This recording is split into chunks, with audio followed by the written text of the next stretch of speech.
আল্লাহুম্মা ইন্নী আউযু বিকা মিন শাররি লিসানি ওয়া শাররি সামঈ ওয়া শাররি বাসারি ওয়া শাররি মানিয়্যি। আলহামদুলিল্লাহ, মহান রব্বুল আলামিনের দরবারে অসংখ্য অগণিত শুকরিয়া যে আল্লাহ পাক রব্বুল আলামিন আমাদেরকে সুস্থ অবস্থায় আল্লাহর ঘরের মধ্যে জুমার নামাজ আদায় করার উদ্দেশ্যে সবার আগে আসার বসার তৌফিক দান করেছেন। সেজন্য আমরা সবাই দিল থেকে শুকরিয়া আদায় করে বলি আলহামদুলিল্লাহ। গত জুমায় আমরা জরুরি কিছু বিষয় নিয়ে আলোচনা করছিলাম। মুসলমানদের যেই বিষয়গুলা নারী পুরুষ প্রত্যেকের জন্য জানা ফরজ ওয়াজিব, এই বিষয়গুলো আমরা জানার চেষ্টা করছিলাম।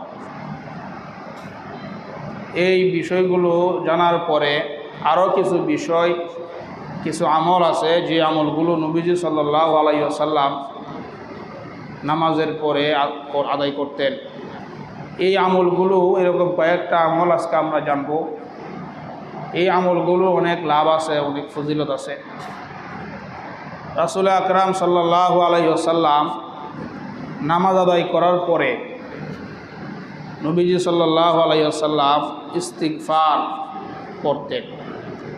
কারণ আমরা নামাজ পড়ি, নামাজের মধ্যে ভুলবন্দিত হয়ে যায়। নামাজের মধ্যে অনিচ্ছা সত্ত্বেও নামাজের মধ্যে কমি হয়, ত্রুটি হয়। তো নামাজের ত্রুটির জন্য নবীজি সাল্লাল্লাহু আলাইহি ওয়াসাল্লাম সালাম ফেরানোর পরে, ফরজ নামাজের সালাম ফেরানোর পরে নবীজি 3 বার ইস্তিগফার করতেন। মুসলিম শরীফের 591 নম্বর হাদিস। এই হাদিসের মধ্যে নবীজি সাল্লাল্লাহু আলাইহি ওয়াসাল্লাম নামাজের পরে যে দোয়াটা পড়তেন, এটা এই হাদিসের মধ্যে বর্ণিত হয়েছে। কানান নবী সাল্লাল্লাহু আলাইহি ওয়াসাল্লাম ইয়াকুলু ফি দুবুরি কুল্লি সালাতিন ইস্তিগফারা সালাসা। নবীজি সাল্লাল্লাহু আলাইহি ওয়াসাল্লাম নামাজের পরে 3 বার ইস্তিগফার করতেন। 3 বার ইস্তিগফার করার পরে নবীজি আরেকটা দোয়া পড়তেন। নবীজি বলতেন, আল্লাহুম্মা আনতাস সালাম ওয়া মিনকাস সালাম তাবারাকতা যাল জালালি ওয়াল ইকরাম। নবীজি বলতেন, আল্লাহুম্মা আনতাস সালাম, হে আল্লাহ আপনি শান্তি, ওয়া মিনকাস সালাম আপনার পক্ষ থেকেই শান্তি, তাবারাকতা যাল জালালি ওয়াল ইকরাম হে মহামহিয়ান আপনি বরকতময়। নবীজি এই দোয়াটা পড়তেন। হাদিসের বর্ণনাকারী ওয়ালিদ রহমতুল্লাহ আলাইহি, যিনি ইমাম আউজাঈ থেকে হাদিস বর্ণনা করেছেন, উনি জিজ্ঞাসা করলেন কাইফাল ইস্তিগফার। নবীজি নামাজের পরে যে 3 বার ইস্তিগফার পড়তেন, এটা কিভাবে পড়তেন? ইমাম আউজাঈ রহমতুল্লাহ আলাইহি বলেন, তাকুলু আস্তাগফিরুল্লাহ আস্তাগফিরুল্লাহ আস্তাগফিরুল্লাহ। তুমি নামাজের পরে 3 বার আস্তাগফিরুল্লাহ আস্তাগফিরুল্লাহ আস্তাগফিরুল্লাহ পড়বা। তাহলে ফরজ নামাজের পরে 3 বার আস্তাগফিরুল্লাহ পড়া। কারণ নামাজের মধ্যে যে ভুলভ্রান্তি হয়, আশা করা যায় আল্লাহ তাআলা আস্তাগফিরুল্লাহ পড়ার উসিলা আল্লাহ তাআলা মাফ করে দিবেন। এই জন্যে নামাজের পরেই আস্তাগফিরুল্লাহ আস্তাগফিরুল্লাহ আস্তাগফিরুল্লাহ এই আমলটা আমরা 3 বার এটা পড়ব। তারপরে এই দোয়াটা পড়ব, আল্লাহুম্মা আনতাস সালাম ওয়া মিনকাস সালাম তাবারাকতা যাল জালালি ওয়াল ইকরাম। এতটুকু এই দোয়া। নবীজি সাল্লাল্লাহু আলাইহি সাল্লাম ফরজ নামাজের পরে আরেকটা দোয়া পড়তেন। বুখারী শরীফের 844 নম্বর হাদিস। নবীজি নামাজের পরে পড়তেন, লা ইলাহা ইল্লাল্লাহু ওয়াহদাহু লা শারীকা লাহু লাহুল মুলকু ওয়া লাহুল হামদ ওয়া হুয়া আলা কুল্লি শাইইন কাদির। লা ইলাহা ইল্লাল্লাহ, আল্লাহ ছাড়া কোনো ইলাহ নাই। লাহুল মুলকু, ক্ষমতা তার, রাজত্ব তার। ওয়া লাহুল হামদু, প্রশংসা তার। ওয়া হুয়া আলা কুল্লি শাইইন কাদির, সকল জিনিসের উপর, সব কিছুর উপর ক্ষমতা একমাত্র আল্লাহর। সব কিছুর উপর আল্লাহ তাআলা ক্ষমতাবান। সব কিছুর উপর ক্ষমতা কার? আল্লাহর। এরপর নবীজি বলতেন, আল্লাহুম্মা লা মানিয়া লিমা আতাইতা ওয়ালা মুতিয়া লিমা মানাতা। নবীজি বলতেন, আল্লাহুম্মা লা মানিয়া লিমা আতাইতা, হে আল্লাহ আপনি যাকে দান করেন তা বাধা দেওয়ার কেউ নাই। ওয়ালা মুতিয়া লিমা মানাতা, আপনি যাকে দেন না তাকে দেওয়ার মতো কেউ নাই। ওয়ালা ইয়ানফাউ যাল জাদ্দি মিনকাল জাদ, আল্লাহ আপনার কাছে সম্পদ কোনো কাজে আসবে না, আমল নামা কাজে আসবে, নেক আমল কাজে আসবে। তাহলে নবীজি সালাম ফেরানোর পরে এই দোয়াটা পড়তেন যে লা ইলাহা ইল্লাল্লাহ, আল্লাহ ছাড়া কোনো ইলা নাই, কোনো মাবুদ নাই। লাহুল মুলকু, ক্ষমতা তার, প্রশংসা তার। ওয়া হুয়া আলা কুল্লি শাইইন কদির, সব কিছুর উপর একচ্ছত্র ক্ষমতা একমাত্র আল্লাহ। এরপরে নবীজি বলতেন আল্লাহ আপনি যাকে দান করেন তাকে বাধা দেওয়ার মতো কেউ নাই, আর আপনি যাকে দেন না তাকে দেওয়ার মতো দুনিয়ার কেউ নাই। আপনার কাছে ধন সম্পদ কোনো কাজে আসবে না, নেক আমল কাজে আসবে। এই দোয়াটা নবীজি নামাজের পরে পড়তেন।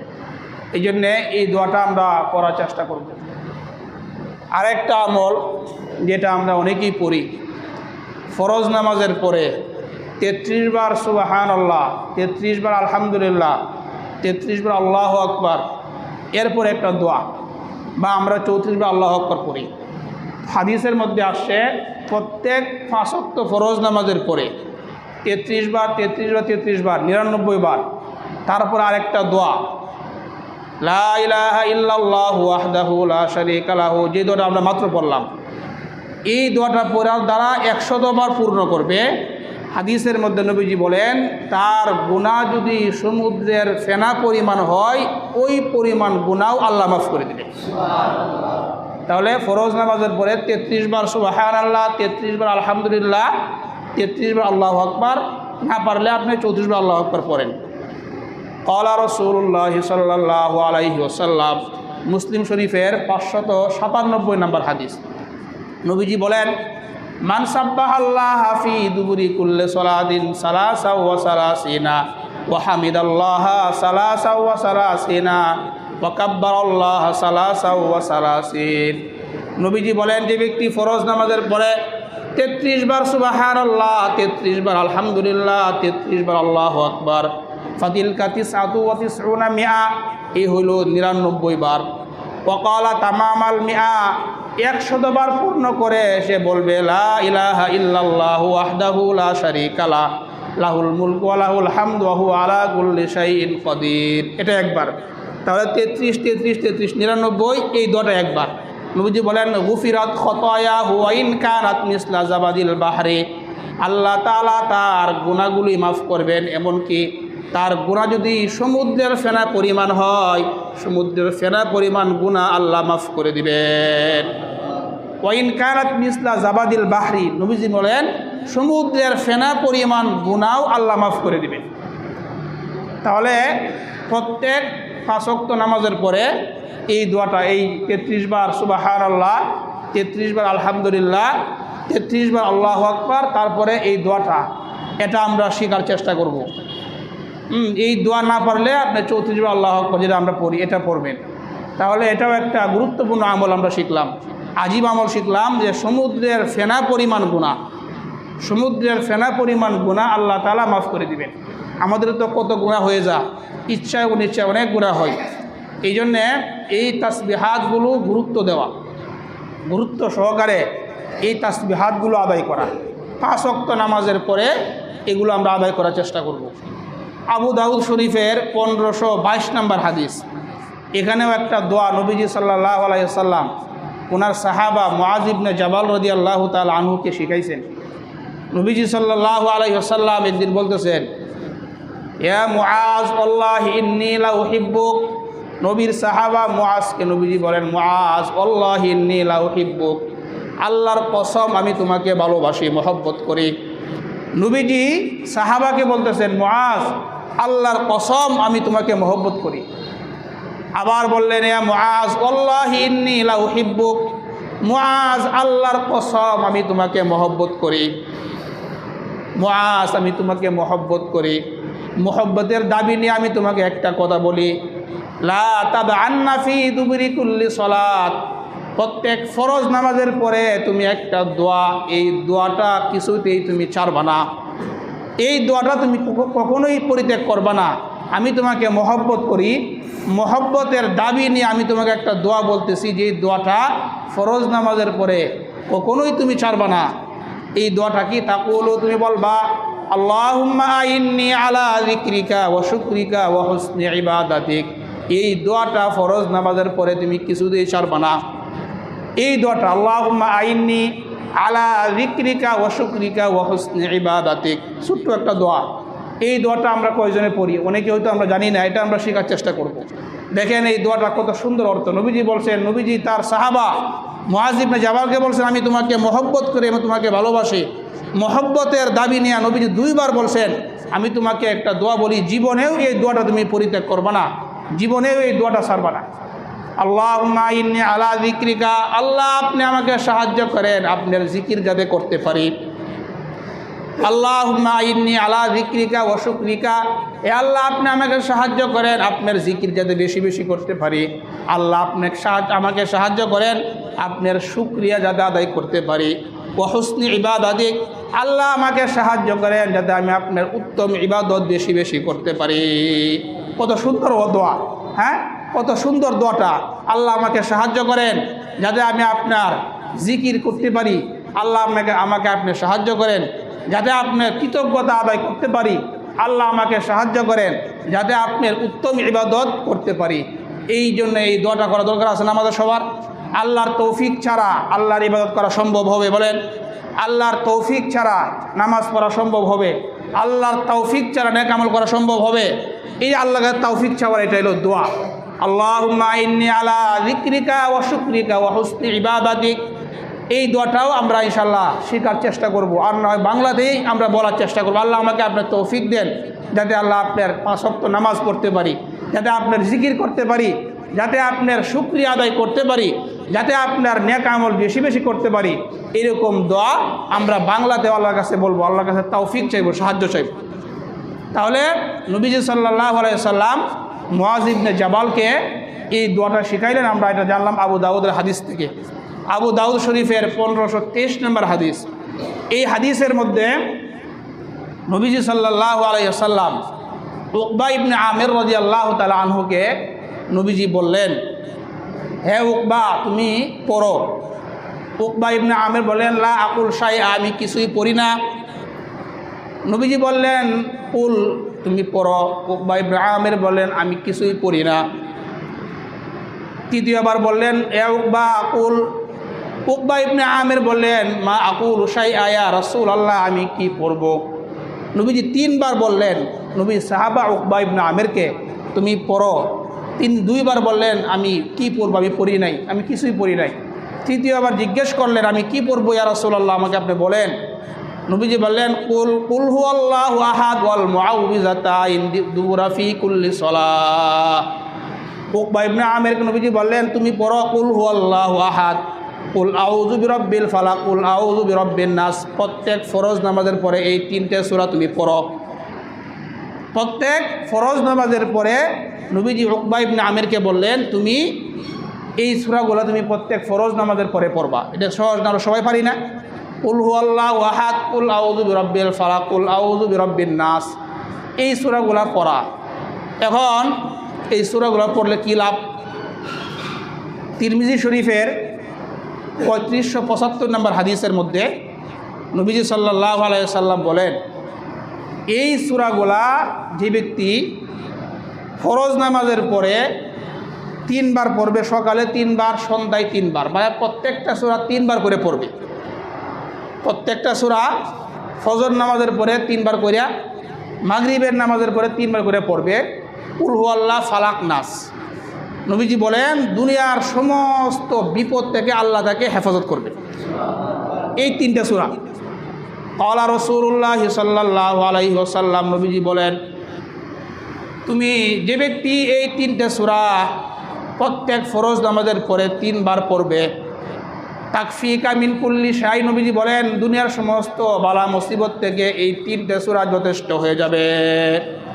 তাহলে আমরা জানলাম কুল হুয়াল্লাহ, ফালাক, নাস ফজরের পরে 3 বার, প্রত্যেকটা 3 বার করিয়া, মাগরিবের পরে প্রত্যেকটা 3 বার করিয়া, আর অন্যান্য 3 ওয়াক্ত 1 বার করিয়া। জোহর, আসর এশার নামাজের পরে এই সূরাগুলো একবার, আর ফজরে 3 বার কইরা, মাগরিবে 3 বার কইরা এই সূরাগুলা, এই আমলগুলাও আজকে থেকে আমরা পড়ব। এখন যে আমলটা আমরা শিখব এটা একটা গুরুত্বপূর্ণ আমল। এটা হলো আয়াতুল কুরসি, সূরা বাকারার একটা আয়াত। এই সম্পর্কে আমরা কিছু আলোচনা আজকে করব। আয়াতুল কুরসি এটার কোরআনের শ্রেষ্ঠ আয়াত। আবু দাউদ শরীফের 1460 নম্বর হাদিসের মধ্যে উবাই ইবনে কাবকে নবীজি সাল্লাল্লাহু আলাইহি ওয়াসাল্লাম প্রশ্ন করলেন, আইয়ু আয়াতিন ইয়া আবাল মুনজির আইয়ু আয়াতিন মাকা মিন কিতাবিল্লাহি আযম। উবাই ইবনে কাবকে নবীজি সাল্লাল্লাহু আলাইহি ওয়াসাল্লাম বললেন, হে উবাই, হে আবুল মুনজির, তোমার কাছে কোরআনের কোন আয়াতটা শ্রেষ্ঠ মনে হয়? নবীজি উবাই ইবনে কাবকে জিজ্ঞাসা করলেন, হে উবাই, তোমার কাছে কোরআনের কোন আয়াতটা শ্রেষ্ঠ মনে হয়, তোমার কাছে শ্রেষ্ঠ?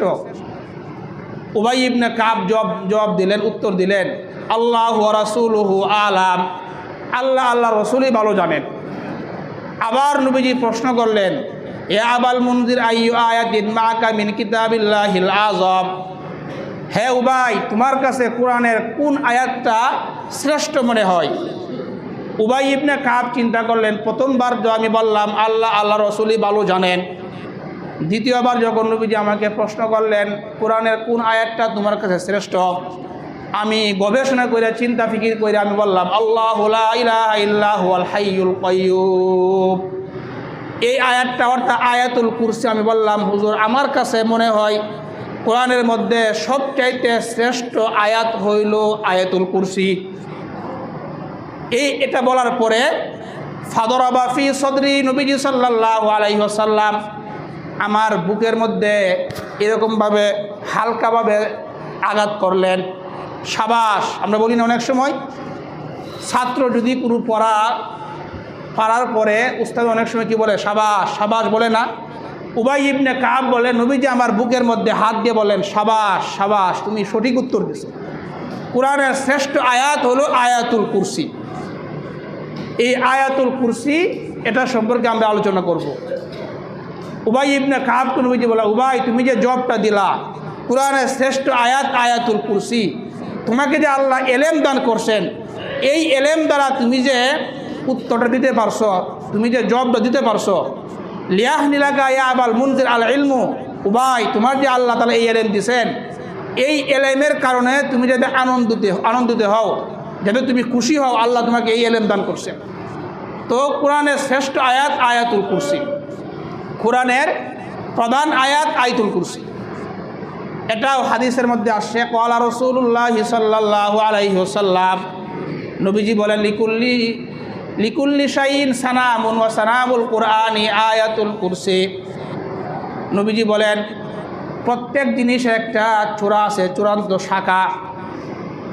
নবীজি বলেন, কোরআনের চূড়া হইল সূরাতুল বাকারা, ওয়া সানামুল কুরআনি সূরাতুল বাকারা, ওয়া ফিহা আয়াতুন, এই সূরা বাকারার মধ্যে একটা আয়াত আছে, হিয়া সাইয়্যিদাতু আয়াল কোরআন, এই আয়াতটা হইল কোরআনের প্রধান একটা আয়াত। হিয়া আয়াতুল কুরসি, এটা হলো আয়াতুল কুরসি। এই আয়াতুল কুরসি অর্থটা কি দেখেন, আল্লাহু লা ইলাহা ইল্লা হুয়াল হাইয়ুল কাইয়্যুম, আল্লাহু লা ইলাহা ইল্লা হু, আল্লাহ ছাড়া কোনো ইলাহ নাই। আল্লাহু লা ইলাহা ইল্লা হু, আল্লাহ ছাড়া কোনো ইলাহ নাই।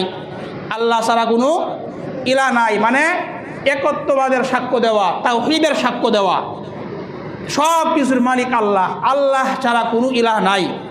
আল্লাহ ছাড়া যে ইলাহ নাই এটার প্রমাণ কি? আল্লাহ তাআলা কোরআনের মধ্যেই বলতেছে, আল্লাহ ছাড়া যদি ইলাহ থাকতো তাহলে আসমান জমিন, এই আসমান টিকে থাকতো না। যদি দ্বিতীয় ইলাহ থাকতো, তৃতীয় ইলাহ থাকতো, তৃতীয় আল্লাহ থাকতো, আল্লাহ বলেন, লাউ কানা ফীহিমা আলিহাতুন ইল্লাল্লাহু লাফাসাদাতা, আসমান জমিনের মধ্যে আল্লাহ ছাড়া যদি আরো ইলাহ থাকতো, লাফাসাদাতা, আসমান জমিন ধ্বংস হয়ে যাইত। এটাই প্রমাণ আসমান তার স্বস্থানে টিকে আছে। একমাত্র আল্লাহ এক ইলাহ, দ্বিতীয় ইলাহ হইলে আসমান টিকে থাকতো না। কেন? ওমা মিন ইলাহিন, আল্লাহ বলেন ওমা কানা মাহু মিন ইলাহিন ইজাল্লা যাহাবা কুল্লু ইলাহিম বিমা খালাকা ওয়া আলা বাদুহুম আলা বাদ। আল্লাহ বলেন আমার সাথে যদি আর কোন ইলাহ থাকতো, ইজাল্লা যাহাবা কুল্লু ইলাহিম বিমা খালাকা ওয়া আলা বাদুহুম আলা বাদ, প্রত্যেক ইলাহ তার দল বল নিয়ে আলাদা হয়ে যাইত। আল্লাহ ছাড়া যদি আর কোনো ইলাহ থাকতো তাহলে প্রত্যেক ইলাহ তার দল নিয়ে আলাদা হয়ে যাইত। ওয়ালা আলা বাদুহুম আলা বাদ, প্রত্যেকেই বলতো আমার ক্ষমতা বেশি। এক ইলাহ বলতো এখন বৃষ্টি হবে না, আর এক ইলাহ বলতো এখন বৃষ্টি হবে, এরকম ইখতিলাফ সৃষ্টি হয়ে যাইত। এই জন্য আল্লাহ বলেন আসমান জমিনে আল্লাহ ছাড়া দ্বিতীয় তৃতীয় কোনো ইলাহ নাই, থাকলে আসমান জমিন ধ্বংস হয়ে যেত। লাউ কানা ফীহিমা আলিহাতুন ইল্লাল্লাহু লাফাসাদাতা, আল্লাহ বলেন আসমান জমিনের মধ্যে আল্লাহ ছাড়া যদি কোনো ইলাহ থাকতো লাফাসাদাতা, আসমান জমিন ধ্বংস হয়ে যাইত। এই জন্যে আমরা বললাম আল্লাহু লা ইলাহা ইল্লাহু, একত্ববাদের সাক্ষী দেওয়া যে আল্লাহ ছাড়া কোনো ইলাহ নাই, তাওহীদের সাক্ষী দেওয়া। এখন আমরা চারটা কথা শিখব তাওহীদের সাক্ষী দেওয়ার ব্যাপারে। আল্লাহকে আমরা এক মানি, এই ব্যাপারে আমরা চারটা কথা শিখব। এক নাম্বার, তাওহীদের সাক্ষী দেওয়া আল্লাহ ছাড়া যত ইলাহ আছে সমস্ত ইলাহকে না, সমস্ত ইলাহ নিষেধ, সব ইলাহ নিষেধ, সব ইলাহ হারাম। এক নাম্বার, আল্লাহকে আল্লাহ এক, আল্লাহ ছাড়া যত ইলাহ আছে সমস্ত ইলাহ নিষিদ্ধ। এই অবস্থায় যে কেউ যদি মারা যেতে পারে যে আল্লাহ তাআলা এক, সে জানে আল্লাহ এক, আল্লাহ ছাড়া কোনো ইলাহ নাই, এরকম ঈমান নিয়ে যে ব্যক্তি মারা যাবে, নবীজি বলেন দাখালাল জান্নাহ, মরার সাথে সাথে সে জান্নাতে প্রবেশ করবে। এক নাম্বার তাওহীদের সাক্ষী দেওয়া আল্লাহ এক, আল্লাহ একমাত্র ইলাহ, এছাড়া সমস্ত ইলাহ নিষিদ্ধ। মুসলিম শরীফের 26 নম্বর হাদিস, ক্বালা রাসূলুল্লাহ সাল্লাল্লাহু আলাইহি ওয়াসাল্লাম, নবীজি বলেন মান মাতা ওয়া হুয়া ইয়ালামু আন্নাহু লা ইলাহা ইল্লাল্লাহ দাখালাল জান্নাহ। নবীজি বলেন যে ব্যক্তি মারা যায় এবং সে জানে আন্নাহু লা ইলাহা ইল্লাল্লাহ, আল্লাহ ছাড়া কোনো ইলাহ নাই, দাখালাল জান্নাহ, সে মরার সাথে সাথে জান্নাতে প্রবেশ করবে। এই হাদিসের ব্যাখ্যায় আহলে সুন্নাত ওয়াল জামাত তারা ব্যাখ্যা করেন মান মাতা ওয়া মুওয়াহিদুন আন্নাহু লা ইলাহা ইল্লাল্লাহ, যে ব্যক্তি মারা যায় এবং সে জানে, যার আকীদা, যার বিশ্বাস একমাত্র ইলাহ হচ্ছেন আল্লাহ, এই বিশ্বাসের উপর যে মারা যাবে সে মরার সাথে সাথে জান্নাতে প্রবেশ করবে। তাহলে কি বললাম, যে ব্যক্তি এই আকীদার উপর মারা যাবে যে আল্লাহ ছাড়া কোনো ইলাহ নাই, আল্লাহ ছাড়া কোনো মাবুদ নাই, কোনো মাখলুক খালেক নাই, কোনো সৃষ্টিকর্তা নাই, কোনো পালনকর্তা নাই, কোনো রিজিকদাতা নাই, আমার সব কিছুর মালিক আল্লাহ, এই ঈমান আকীদার উপর যে মারা যাবে সে জান্নাতে প্রবেশ করবে। আল্লাহ তাআলা আমাদেরকে এই আকীদার উপর যাতে আমরা সকলেই মৃত্যুবরণ করতে পারি আল্লাহ তৌফিক দান করে। 2 নাম্বার কথা, আল্লাহকে এক মানব, সমস্ত ইলাহ নিষিদ্ধ। আমরা আল্লাহকে বিশ্বাস করব, বিশ্বাস করার পরে কোনো রকমের সামান্য পরিমাণ সন্দেহ আমরা করব না, যাররা পরিমাণ সন্দেহ করা যাবে না।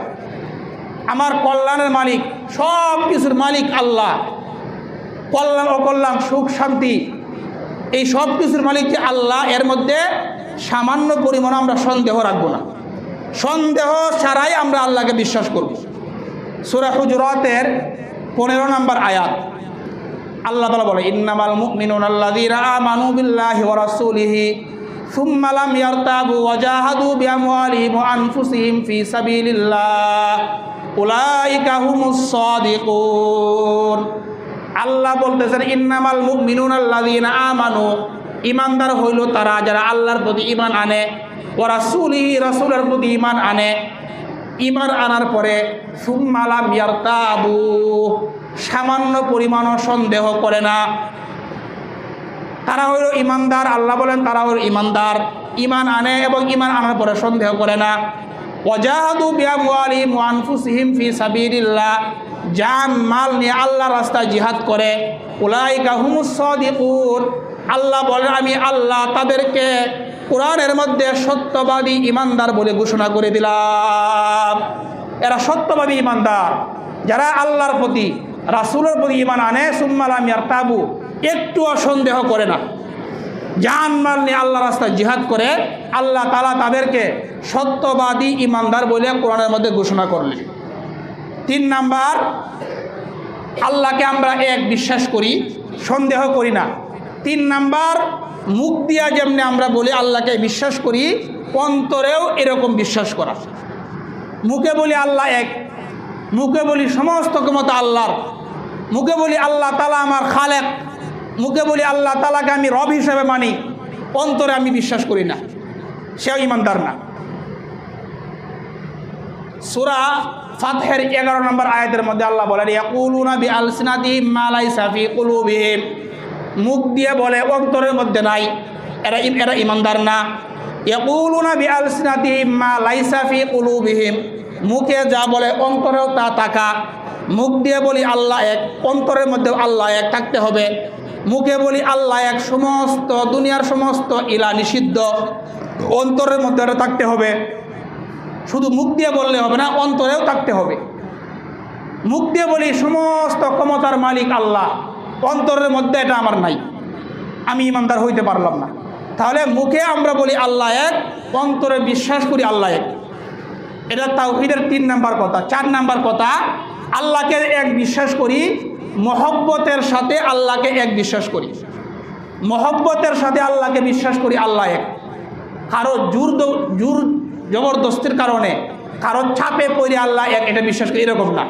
আল্লাহকে এক বিশ্বাস করি, এটা মহব্বতের সাথে বিশ্বাস করি। বুখারী শরীফের 16 নম্বর হাদিস, 3 গুণ যার মধ্যে থাকবে নবীজি বলেন ওই ব্যক্তি ঈমানের স্বাদ লাভ করবে। 3টা গুণ। ক্বালা রাসূলুল্লাহ সাল্লাল্লাহু আলাইহি ওয়াসাল্লাম, নবীজি বলেন সালাসুন মান কুন্না ফীহি ওয়াজাদা হালাওয়াতাল ঈমান, 3 গুণ যার মধ্যে থাকবে আল্লাহ তাআলা ওই ব্যক্তি ঈমানের স্বাদ লাভ করবে। 3টা গুণ যার ভিতরে থাকবে ওই ব্যক্তি ঈমানের স্বাদ পাবে। 1 নাম্বার, আইয়াকুন আল্লাহ ওয়া রাসূলুহু আহাব্বা ইলাইহি মিম্মা সিওয়াহুমা, যার কাছে আল্লাহ আল্লাহর রাসূলের মহব্বত দুনিয়ার সব চাইতে বেশি হবে, ওই ব্যক্তি ঈমানের স্বাদ পাবে। আইয়াকুন আল্লাহ ওয়া রাসূলুহু আহাব্বা ইলাইহি মিম্মা সিওয়াহুমা, আল্লাহ আল্লাহর রাসূলের মহব্বত যার কাছে দুনিয়ার সব চাইতে বেশি হবে।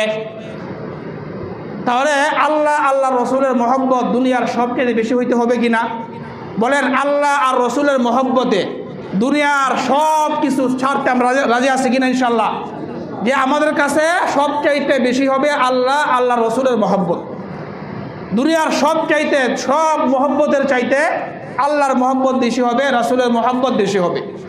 এই জন্যই তো আমরা এটা বলতে পারি যে আমরা ঈমান মুসলমান, আল্লাহ আল্লাহ রাসূলের প্রশ্নে আমরা কারো সাথে আপোষ করতে রাজি না। যখনই আল্লাহ আল্লাহ রাসূলের প্রশ্ন আসবে, এই ক্ষেত্রে দুনিয়ার সব কিছুকে আমরা বাদ দেব, আমরা সবাই কি আছে? রাজি আছি ইনশাআল্লাহ। তাহলে এরকম ঈমান যার হবে সেই ঈমানের স্বাদ পাবে। আর যদি এরকম হয় যে আল্লাহ আল্লাহ রাসূলকে মহব্বত করি কিন্তু আমার স্বার্থের খেলাফ হইলে না, তাহলে সেই ঈমানের স্বাদ পাবে না, সে পরিপূর্ণ ঈমানদার হইতে পারবে না। আমরা মুসলমান, আমাদের কাছে আল্লাহ আর রাসূলের মহব্বত সবচেয়ে বেশি হবে, এটাই স্বাভাবিক কথা। যদি এরকম না হয়, বোঝা গেল আমি পরিপূর্ণ ঈমানদার হইতে পারি নাই। 2 নাম্বার, ওয়া ইউহিব্বাল মার আলা ইউহিব্বুহু ইল্লা লিল্লাহ, কাউকে মহব্বত করবে আল্লাহর জন্য মহব্বত করবে, কাউকে মহব্বত করে আল্লাহর জন্য মহব্বত করে, কাউকে মহব্বত করে না আল্লাহর জন্য মহব্বত করে না। ওই এরকম ঈমান যার হবে ওই ব্যক্তিও ঈমানের স্বাদ পাবে। 3 নাম্বার, ওয়া ইয়াকরাহা আইয়াউদা ফিল কুফরি কামা ইয়াকরাহু আইয়ুকযাফা ফিন্নার, ঈমানের পরে কুফরের দিকে ফিরে যাওয়া, ঈমান আনার পরে কাফের হওয়া, ঈমান আনার পরে আবার কুফরের দিকে ফিরে যাওয়া তার কাছে এমন অপছন্দনীয় হবে যেমন আগুনের মধ্যে পড়া অপছন্দনীয় হয়। জ্বলন্ত একটা আগুনের মধ্যে আমরা কেউ পড়তে চাই, আগুনটার মধ্যে পড়া যেমন অপছন্দনীয়, ঈমানের পরে কুফরের দিকে ফিরে যাওয়া যার কাছে এরকম হবে। এই 3 গুণ যার মধ্যে থাকবে, নবীজি বলেন ওয়াজাদা হালাওয়াতাল ঈমান, ঈমানের মিষ্টতা ওই ব্যক্তি লাভ করবে। এই হাদিসের সমর্থন আর একটা হাদিস বলি। নবীজি বলেন, যে ব্যক্তি যার মধ্যে 4টা গুণ থাকবে সে পরিপূর্ণ ঈমানদার।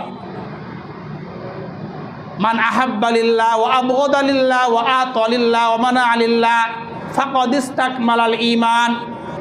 নবীজি বলেন 4টা গুণ যার মধ্যে থাকবে সে তার ঈমানকে পরিপূর্ণ করলো। 1 নাম্বার, মান আহাব্বা লিল্লাহ, আল্লাহর জন্য যে মহব্বত করে, ওয়া আবগাদা লিল্লাহ, আল্লাহর জন্য শত্রুতা পোষণ করে, ওয়া আতা লিল্লাহ, আল্লাহর জন্য কাউকে দান করে, ওয়া মানা লিল্লাহ, আল্লাহর জন্য আবার দান করে না, ফাকাদ ইসতাকমালাল ঈমান। নবীজি বলেন আমি নবী সাক্ষী দিলাম সে তার ঈমানকে পরিপূর্ণ করলো, সে পরিপূর্ণ ঈমানদার, খাঁটি ঈমানদার। তাহলে আল্লাহর জন্য দান করা, নেক রাস্তা, যে রাস্তায় আল্লাহ দান করতে বলছেন ওই রাস্তায় দান করা, গুনাহের রাস্তায় দান না করা, হ্যাঁ, আল্লাহর জন্য কাউকে মহব্বত করা, আল্লাহর জন্য মহব্বত না করা, এই গুণগুলো যার মধ্যে থাকবে নবীজি বলেন সে পরিপূর্ণ ঈমানদার।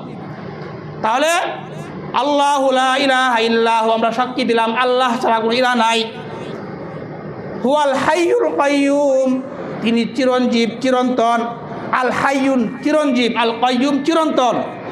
আল হাই লা বিদায়া ওয়ালা নিহায়া, যার শুরু নাই শেষ নাই। আল হাইয়ুল কাইয়ুম। দুনিয়া, এই দুনিয়া আমরা যা দুই চোখে যা দেখি একদিন ধ্বংস হয়ে যাবে, আল্লাহ একমাত্র ধ্বংস হবেন না, আল্লাহ এমন সত্তা। সূরা রহমানের 26-27 নম্বর আয়াত আল্লাহ বলেন কুল্লু মান আলাইহা ফান, এই দুনিয়ার মধ্যে যা আছে একদিন সব ধ্বংস হবে, আসমান ধ্বংস হবে, জমিন ধ্বংস হবে। ওয়ায়াবকা ওয়াজহু রাব্বিকা যুল জালালি ওয়াল ইকরাম, একমাত্র আল্লাহ ব্যতীত দুনিয়ার সব ধ্বংস হয়ে যাবে। আল্লাহ চিরঞ্জীব, আল্লাহ ধ্বংস হবেন না, আর সব ধ্বংস হয়ে যাবে। এই জন্য তো আসমান কাইয়ুম না, আসমান কাইয়ুম না, জমিন কাইয়ুম না, চিরন্তন একমাত্র আল্লাহ। আল্লাহ বলা খালকুস সামাওয়াতি ওয়াল আরদি আকবারু মিন খালকিন নাস, আসমান জমিন সৃষ্টি করা, আল্লাহ বলেন আসমান জমিন সৃষ্টি করা, মানুষের সৃষ্টি চাইতে আসমান জমিন সৃষ্টি করা এটা আরো কঠিন। মানুষ তোমার 2টা পা আছে, 2 পা দিয়ে তুমি চলাফেরা করো, আসমানে কোনো পা নাই। এই জন্য আল্লাহ বলা খালকুস সামাওয়াতি ওয়াল আরদ আকবারু মিন খালকিন নাস, আসমান জমিন সৃষ্টি করা মানুষ সৃষ্টি করা চাইতে আরো বড় বিষয়। আমি আল্লাহ আসমান বানাইলাম, এই আসমান জমিন একদিন ধ্বংস হবে, আমি আল্লাহ ধ্বংস হব না। এই জন্য আল্লাহ একমাত্র হাইয়ুন, আল্লাহ কাইয়ুম। আসমান হাইয়ুন কাইয়ুম না, আসমান চিরন্তন না, আসমান একদিন ধ্বংস হয়ে যাবে। আল হাইয়ুল কাইয়ুম, এই জন্যে আল্লাহ একমাত্র হাইয়ুন, আল্লাহ কাইয়ুম। লা তাখুযুহু সিনাতু ওয়ালা নাওম, আল্লাহ তাআলা তন্দ্রা, এক ঘুম, চূড়ান্ত ঘুম। এই ঘুম তো আল্লাহর আসেই না, ঘুমের আগে তন্দ্রা, যে ঝিমুনি ভাব, এই ঝিমুনি ভাব আল্লাহকে কখনোই স্পর্শ করে, বলে সুবহানাল্লাহ। লা তাখুযুহু সিনাতু ওয়ালা নাওম, আল্লাহকে তন্দ্রা, ঘুম কোনোটাই স্পর্শ করে না। কেমন আল্লাহ, যিনি কখনো ঘুম তো দূরের কথা, তন্দ্রা ঝিমুনি ভাবে আল্লাহকে স্পর্শ করে না।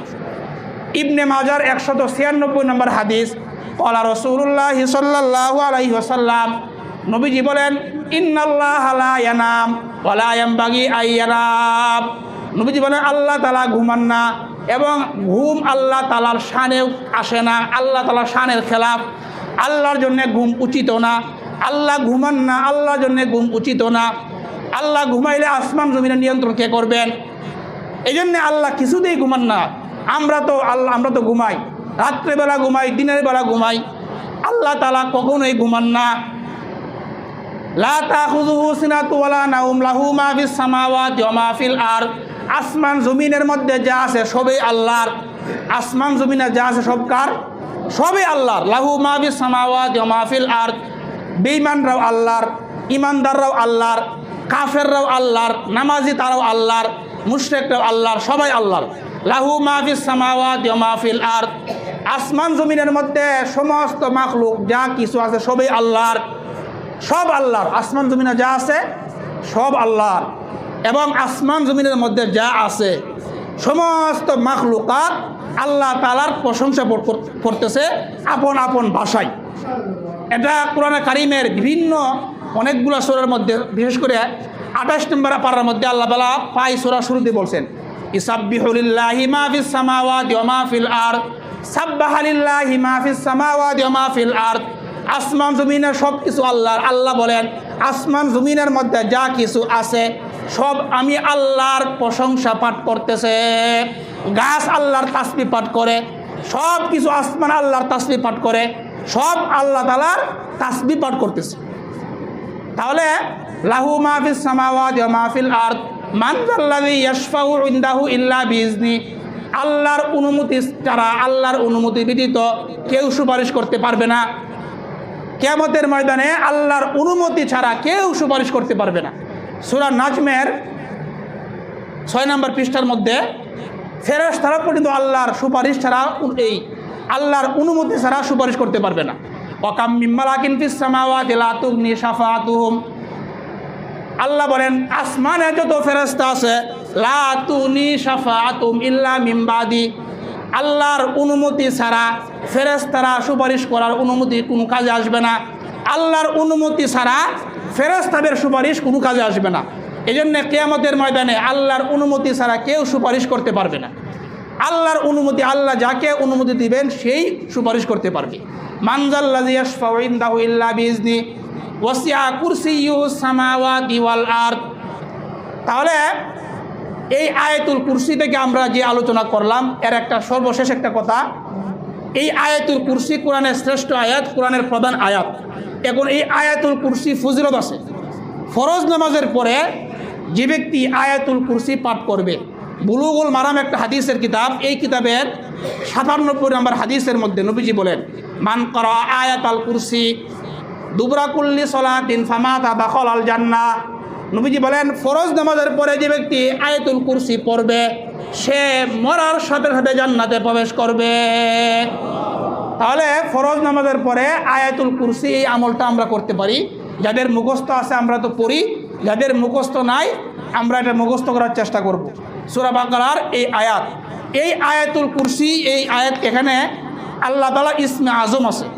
ইসমে আজম আল্লাহু লা ইলাহা ইল্লা হুয়াল হাইয়ুল কাইয়্যুম। নবীজি বলেন ইসমুল্লাহিল আজম। আল্লাহ তাআলার 2টা ইসমে আজম নাম আছে, 2টা নাম ইসমে আজম। এই 2 নাম, এই 2 নাম নিয়ে যে আল্লাহর কাছে দোয়া করবে আল্লাহ তাআলা তার দোয়া কবুল করবেন। এই 2 নাম কি? আল হাইয়ুল কাইয়্যুম ওয়া আলাদিল ওজুহুল হাইয়ুল কাইয়্যুম। নবীজি বলেন এই 2 নাম ইসমুল্লাহিল আজম আল্লাযী ইযা দুইয়া বিহি আজাবা। আল্লাহর ইসমে আজম এই 2 নাম নিয়ে আল্লাহর কাছে যে ব্যক্তি দোয়া করবে আল্লাহ তাআলা তার দোয়া কবুল করবেন। তাহলে ইসমে আজম, আয়াতুল কুরসির মধ্যে ইসমে আজম আছে আল হাইয়ুল কাইয়্যুম। এই ইসমে আজম নিয়ে যে ব্যক্তি আল্লাহর কাছে দোয়া করবে আল্লাহ তাআলা তার দোয়া কবুল করবেন। আপনার পেরেশানি আছে, দোয়া কবুল হয় না, তো আল্লাহর কাছে দোয়া করেন ইয়া হাইয়ু ইয়া কাইয়্যুম, এইটা বলে আল্লাহর কাছে দোয়া করেন। নবীজি হাদিসে বলেন ইয়া হাইয়ু ইয়া কাইয়্যুম, এই 2 নাম নিয়ে আল্লাহর কাছে যে ব্যক্তি দোয়া করবে আল্লাহ তাআলা তার দোয়া কবুল করবেন। এখন এই আয়াতুল কুরসি একটা ঘটনা আছে, এই ঘটনা বইলে আমরা আজকে আলোচনা শেষ করে দিব। এই আয়াতুল কুরসি একটা ঘটনা হইল, নবীর সাহাবা আবু হুরায়রা রাদিয়াল্লাহু তাআলা আনহু নবীজি রমজান মাসে একবার বললেন যাকাতের মাল পাহারার জন্যে নবীজি দায়িত্ব দিলেন আবু হুরায়রাকে, তুমি এই মাল দিয়ে পাহারা দিবা। রাত্রিবেলায় পাহারা দেয়, চোর আইসা মাল নিয়ে চলে যা। আবু হুরায়রা এই চোরকে ধরলেন। চোর বলল আমি আমার অভাবের কারণে আমি চুরি করতে আসছি, আমাকে ছেড়ে দাও, আমার ঘরে খাবার নাই, আমি অভাবের মধ্যে, আমি অভাবী একজন মানুষ। আবু হুরায়রা মায়া হয়ে গেল, দয়া হইল, মায়ার কারণে তাকে ছেড়ে দিলেন। সকালবেলা নবীজি বললেন আবু হুরায়রা তুমি যে চোরকে ছেড়ে দিলা, বলে ইয়া রাসূলুল্লাহ চোরটা আমার কাছে অনুনয় বিনয় করলো, তার উজর পেশ করলো, আমার মায়া হলে তাকে ছেড়ে দিলাম। নবীজি বললেন সে মিথ্যা কথা বলছে। দ্বিতীয় দিন দেখবেন নবীজি বললেন সে আবার তোমার কাছে আসবে। দ্বিতীয় দিন ওই চোর আবার আইসা আবার যাকাতের মাল নিয়ে চলে যা। আবু হুরায়রা এই চোরকে আবার ধরলেন। দ্বিতীয় দিন চোর আবার বলল আমার অভাবের কারণে, আমার পরিবার অভাব, এই কারণে আমি চুরি করতে আসলাম, আমাকে ছেড়ে দেন। আবু হুরায়রা বলেন আমার মায়া হইল, আমি তাকে আবার ছেড়ে দিলাম। নবীজি বললেন দ্বিতীয় দিন আবু হুরায়রা তুমি তাকে ছাড়লা, সে মিথ্যা কথা বলছে, সে আবার তোমার কাছে আসবে। তৃতীয় দিন আবার ওই চোরটা আবার যাকাতের মাল নিয়ে চলে যা। আবু হুরায়রা তাকে ধরলেন, ধরার পরে বলে আজকে তোমাকে আমি ছাড়বো না, তুমি 2 দিন বলছো আর আসবা না, তুমি আজকেও যখন আসলা তোমাকে আমি আজকে আর ছাড় দিব না। চোর বলল আমি তোমাকে এমন একটা আয়াত শিক্ষা দিব, যে আয়াতটা যদি তুমি পড়ো আল্লাহ তাআলা তোমাকে কল্যাণ দান করবেন। বলেন কি আয়াত? বললেন আয়াতুল কুরসি, সূরা বাকারা এই আয়াত। তুমি যদি রাত্রিবেলা এই আয়াতটা তেলাওয়াত করো তাহলে আল্লাহর পক্ষ থেকে একজন রক্ষক নিযুক্ত হয়, সারা রাত ওই রক্ষক তোমাকে পাহারা দিবে, তোমার কাছে সকাল পর্যন্ত কোনো ফেরেশতা জিন শয়তান তোমার কাছে আসতে পারবে না। এই আয়াত চোর আবু হুরায়রাকে শিক্ষা দেওয়ার কারণে তাকে ছেড়ে দিলেন। সকালবেলা নবীজি বললেন, আবু হুরায়রা তুমি কালকে তাকে ছেড়ে দিলা? বলো ইয়া রাসূলুল্লাহ, সে আমাকে একটা আয়াত শিক্ষা দিল, আয়াতুল কুরসি। সে বলল এটা যে পড়বে রাত্রিবেলা শয়তান তার কাছে আসবে না, এই জন্য আমি তাকে ছেড়ে দিলাম। নবীজি বললেন, আবু হুরায়রা সে আগের 2 দিন মিথ্যা বলছে, 3 নাম্বার দিনে যে কথা বলছে সূরা আয়াতুল কুরসি পড়লে এই শয়তান তার কাছে আসবে না, এই কথাটা সে সত্য কথা বলছে। তাহলে এখান থেকে আমরা বুঝলাম রাত্রিবেলা ঘুমানোর সময় কেউ আয়াতুল কুরসি পড়লে সকাল পর্যন্ত শয়তান তার কোনো ক্ষতি করতে পারে না। তাহলে আমরা আজকে কয়েকটা আমল শিখলাম। 1 নাম্বার, ফরজ নামাজের পরে 33 বার সুবহানাল্লাহ, 33 বার আলহামদুলিল্লাহ, 34 বার আল্লাহু আকবার বা 33 বার আল্লাহু আকবার এবং একটা দোয়া, এই দোয়াটা পড়া, এবং সূরা ইখলাস, সূরা ফালাক, সূরা নাস, এটা ফজরের পরে 3 বার করে, মাগরিবের পরে 3 বার করে, অন্যান্য 3 ওয়াক্তে 1 বার করে পড়া এবং আয়াতুল কুরসি পড়া। এই আমলগুলো আমরা করার চেষ্টা করব। আল্লাহ পাক রব্বুল আলামিন আমাদের সকলকেই আমল করার তৌফিক দান করেন।